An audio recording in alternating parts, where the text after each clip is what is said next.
नमस्कार साथियों, welcome back to Hariom inspires India. आज हम एक ऐसी तकनीक पर चर्चा करने वाले हैं जो धीरे धीरे आधुनिक युद्ध की पूरी प्रकृति को ही बदल रही है। यह है ड्रोन स्वार्म टेक्नोलॉजी।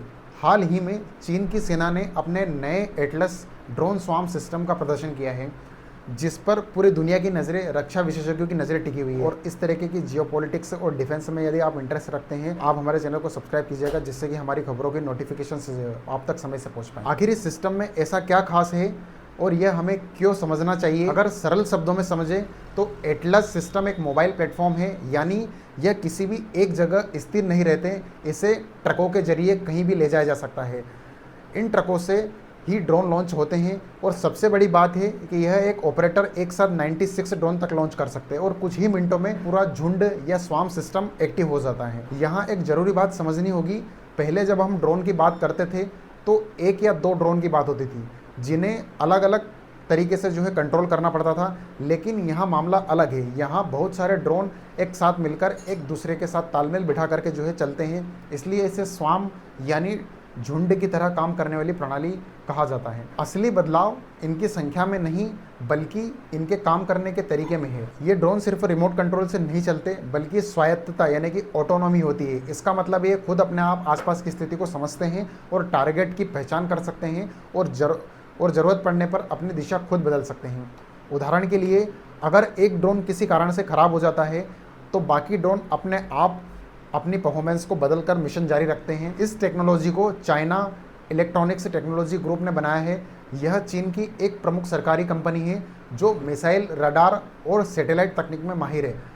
अब यह कंपनी ड्रोन और आर्टिफिशियल इंटेलिजेंस को जोड़कर युद्ध की एक नई पीढ़ी तैयार कर रही है। चीन पिछले कई सालों में आर्टिफिशियल इंटेलिजेंस वॉरफेयर की अवधारणा पर काम कर रहा है, जिसका सीधा मतलब है भविष्य के युद्धों में इंसान से ज़्यादा मशीनें और एआई फैसले लेंगे। अगर हम भारत के नज़रिए से देखें तो यह तकनीक चुनौतियों को लेकर आती है, खासकर हमारी सीमा यानी LAC, line of actual control. अगर ऐसे ड्रोन झुंड का इस्तेमाल हुआ तो हमारे पारंपरिक डिफेंस सिस्टम इसे आसानी से नहीं रोक पाएंगे।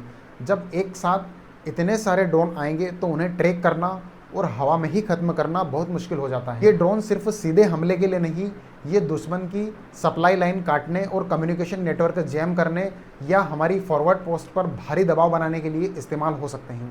सबसे खतरनाक बात यह है कि इसमें इलेक्ट्रॉनिक वॉरफेयर, आमतौर पर हम ड्रोन को जाम कर देते हैं, लेकिन ये ड्रोन एक नेटवर्क की तरह आपस में जुड़े होते हैं, इसलिए इन्हें पूरी तरह जाम करना या निष्क्रिय करना लगभग नामुमकिन सा हो जाता है। वैश्विक स्तर पर देखें तो ताइवान, दक्षिण चीन सागर और अन्य तनावपूर्ण इलाकों में यह तकनीक शक्ति का संतुलन बिगाड़ सकती है। इसका मतलब ये नहीं कि पारंपरिक हथियार खत्म हो जाएंगे, लेकिन यह तय है कि युद्ध पहले से कहीं ज़्यादा तकनीक आधारित होगा। कुल मिलाकर ड्रोन स्वार्म टेक्नोलॉजी सिर्फ एक नया हथियार नहीं, बल्कि युद्ध की रणनीति में एक बहुत बड़ा बदलाव है। इसमें संख्या की गति और एआई का जो इस्तेमाल है, वह देशों को अपनी सुरक्षा तैयारी नए सिरे से सोचने पर मजबूर कर रहा है।